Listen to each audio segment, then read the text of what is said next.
Bank എന്നുള്ള സർവീസാണ്, വിദ്യാഭ്യാസമൊക്കെ സർവീസാണ്. പക്ഷേ സർവീസുകളൊക്കെ കച്ചവടമായിക്കൊണ്ടിരിക്കുന്ന കാഴ്ചയാണ് നമുക്ക് ചുറ്റും കാണാൻ കഴിയുന്നത്. സുഹൃത്തുക്കളുണ്ടായിരുന്നു. അപ്പോൾ അവർക്ക് അത്യാവശ്യമെന്ന് പറഞ്ഞ് വന്നപ്പോഴത്തേക്ക് ബൾക്ക് എമൗണ്ടുകൾ സഹായിച്ചു. അപ്പം സഹായിച്ചത് കൂട്ടത്തിൽ പെട്ടെന്ന് തിരിച്ചു തരാം എന്ന രീതിയിലാണ് ഞാൻ സഹായിച്ചത്. പക്ഷേ ഞാൻ ഇടയ്ക്ക് ഒരു 2.5 ലക്ഷം രൂപ അടയ്ക്കാനായിട്ട് 3.5 രൂപ ഉള്ളായിരുന്നു ആ സമയത്ത്.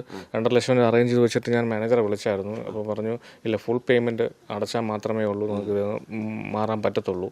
ബന്ധപ്പെട്ട ബാങ്കിൻ്റെ അധികൃതരൊക്കെ ഈ വാർത്ത കാണുന്നുണ്ടെങ്കിൽ അദ്ദേഹത്തിന് അല്പം സാവകാശം കൊടുക്കുക. അദ്ദേഹം തീർച്ചയായിട്ടും ബാങ്കിനെ പറ്റിക്കാൻ അത് ഉദ്ദേശമില്ല, അല്ലേ? ഒരു ഉദ്ദേശമില്ല. നമസ്കാരം. നമ്മൾ തന്നെ ഇപ്പോൾ ലക്കി ഡ്രോ കുറേയേറെ വീടുകളെ വാർത്തയൊക്കെ ചെയ്തു. കാരണം എന്ന് വെച്ച് കഴിഞ്ഞാൽ ഈ കൊറോണയാണ് എല്ലാവരെയും ചതിച്ചത്. ഓരോരുത്തരും ഈ കൊറോണ വരുമെന്നൊന്നും ആർക്കും അറിയില്ലല്ലോ. അതൊക്കെ വിശ്വസിച്ചൊക്കെ ആൾക്കാർ ഓരോ ലോണൊക്കെ എടുത്ത്.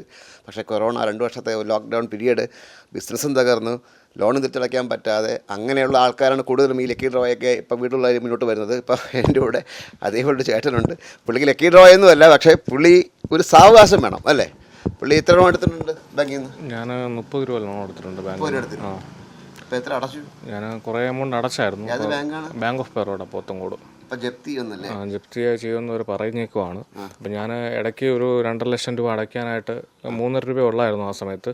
2.5 ലക്ഷം രൂപ അറേഞ്ച് ചെയ്ത് വെച്ചിട്ട് ഞാൻ മാനേജറെ വിളിച്ചായിരുന്നു. അപ്പോൾ പറഞ്ഞു, ഇല്ല, ഫുൾ പേയ്മെൻറ്റ് അടച്ചാൽ മാത്രമേ ഉള്ളൂ നമുക്ക് മാറാൻ പറ്റത്തുള്ളൂ എന്ന് പറഞ്ഞു. അപ്പം അങ്ങനെ ഞാൻ പിന്നെ കോടതിയെ അറിയിച്ചു, ഈ കാര്യം ഇങ്ങനൊരു സംഭവം ഉണ്ട് എന്നുള്ളത് അറിയിച്ചു. അപ്പം അവിടെ നിന്നൊരു ഇത് കിട്ടി, സാവകാശം എനിക്ക് തരാമെന്നുള്ള ഇതായി. ഇപ്പോൾ വീണ്ടും അവർ ഇതുമായിട്ട് വന്നേക്കുവാണ്. ഇനി ഒരു സാവകാശം തരത്തില്ല എന്നാണ് പറയുന്നത്. അപ്പം എനിക്കൊരിക്കലും ബാങ്കിനെ പറ്റിക്കണമെന്നോ അങ്ങനെ എന്നെ ഒന്നും പറ്റിക്കണമെന്നോ ആഗ്രഹമില്ല. എനിക്കൊരു സാവകാശം മതി. ഈ സാവകാശത്തിൽ ഞാൻ പിടിച്ച് കയറിക്കൊള്ളാം.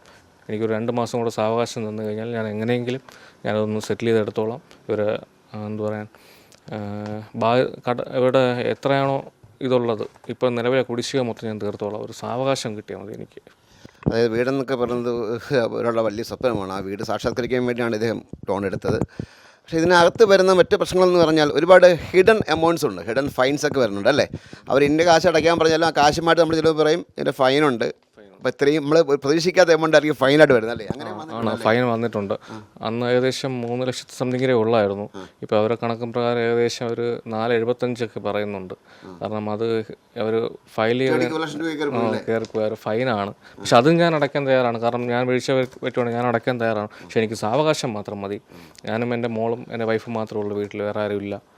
പിന്നെ സ്വയം പ്രയത്നത്തിൽ ഒരു വീടുണ്ടാക്കിയതാണ്. ബിസിനസ് തകർന്ന മാത്രമല്ല, വേറെ ഒരുപാട് സഹായങ്ങളൊക്കെ ചെയ്തിട്ടുള്ള ആൾക്കാർക്ക് സഹായം ഞാൻ എൻ്റെ കൂടെ കുറച്ച് സുഹൃത്തുക്കളുണ്ടായിരുന്നു. അപ്പോൾ അവർക്ക് അത്യാവശ്യമെന്ന് പറഞ്ഞ് വന്നപ്പോഴത്തേക്ക് ബൾക്ക് എമൗണ്ടുകൾ സഹായിച്ചു. അപ്പം സഹായിച്ചത് കൂട്ടത്തിൽ പെട്ടെന്ന് തിരിച്ചു തരാം എന്ന രീതിയിലാണ് ഞാൻ സഹായിച്ചത്. പക്ഷേ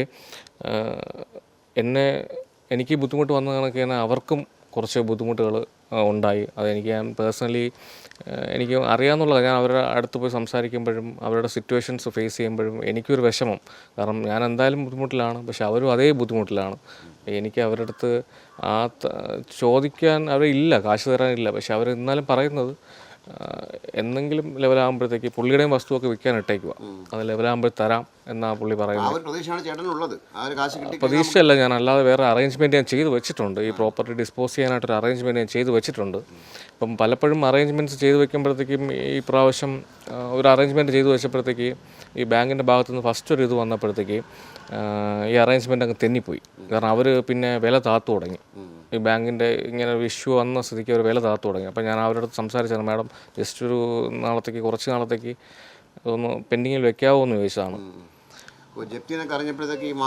വാങ്ങാൻ നിന്ന ആൾക്കാർ ഭയങ്കരമായിട്ട് വില കുറയും. അപ്പം ഒന്നും കിട്ടാൻ പറ്റാത്ത അവസ്ഥയിലായി, ഭയങ്കരമായിട്ട് വില താത്തു. അപ്പം എൻ്റെ ആവശ്യമൊന്നും ഇത്രയേ ഉള്ളൂ. എനിക്കൊന്ന് 2 മാസം ഗ്യാപ്പ് കൂടെ കിട്ടിക്കഴിഞ്ഞാൽ ഞാനിതിൻ്റെ സെറ്റിൽമെൻറ്റിന് തയ്യാറാണ്. ഞാൻ നിലവിൽ കുടിശ്ശികയെല്ലാം തീർത്ത് സെറ്റിൽമെൻറ്റിന് തയ്യാറാണ്. ആ ഒരു സാവകാശം മാത്രം എനിക്ക് മതി. ബാങ്കിന് ഞാൻ ക്യാഷ് അടയ്ക്കും. ഞാൻ എടുത്ത ലോണാണ്, ഞാൻ ക്യാഷ് അടയ്ക്കും. അത് 100% ഗ്യാരണ്ടിയാണ്. എനിക്ക് സാവകാശം മാത്രം മതി. ബാങ്ക് എന്നുള്ള സർവീസാണ്, വിദ്യാഭ്യാസമൊക്കെ സർവീസാണ്. പക്ഷേ സർവീസുകളൊക്കെ കച്ചവടമായിക്കൊണ്ടിരിക്കുന്ന കാഴ്ചയാണ് നമുക്ക് ചുറ്റും കാണാൻ കഴിയുന്നത്. എന്തായാലും കാശ് തിരിച്ച് ലഭിക്കേണ്ടത് ബാങ്കിൻ്റെ ആവശ്യമാണ്, അത് തിരിച്ചടയ്ക്കേണ്ടത് ചേട്ടൻ്റെ ഉത്തരവാദിത്തമാണ്. ചേട്ടൻ ഒന്നേ ചോദിക്കുന്നുള്ളൂ, ഇത്തിരി സാവകാശം കൊടുക്കുക, 2 മാസം സാവകാശം കൊടുക്കുക. അദ്ദേഹം എങ്ങനെയെങ്കിലും കാശ് തിരിച്ചടയ്ക്കാമെന്നാണ് ഇപ്പോൾ പറഞ്ഞിരിക്കുന്നത്. ഏതായാലും ബന്ധപ്പെട്ട ബാങ്കിൻ്റെ അധികൃതരൊക്കെ ഈ വാർത്ത കാണുന്നുണ്ടെങ്കിൽ അദ്ദേഹത്തിന് അല്പം സാവകാശം കൊടുക്കുക. അദ്ദേഹം തീർച്ചയായിട്ടും ബാങ്കിനെ പറ്റിക്കാൻ അത് ഉദ്ദേശമില്ല, അല്ലേ? ഒരു ഉദ്ദേശമില്ല. തിരിച്ചടയ്ക്കാൻ ബാധ്യസ്ഥനാണ്. തിരിച്ചടയ്ക്കാൻ അദ്ദേഹം തയ്യാറാണ്, അടയ്ക്കുമെന്ന് തന്നെയാണ് അദ്ദേഹം പറയുന്നത്. സ്പെയിൻസിനുവേണ്ടി ക്യാമറമാൻ അരുൺ സാഗറിനൊപ്പം ശ്രീജിത്ത് മാരാർ സൈനിങ് ഓഫ്.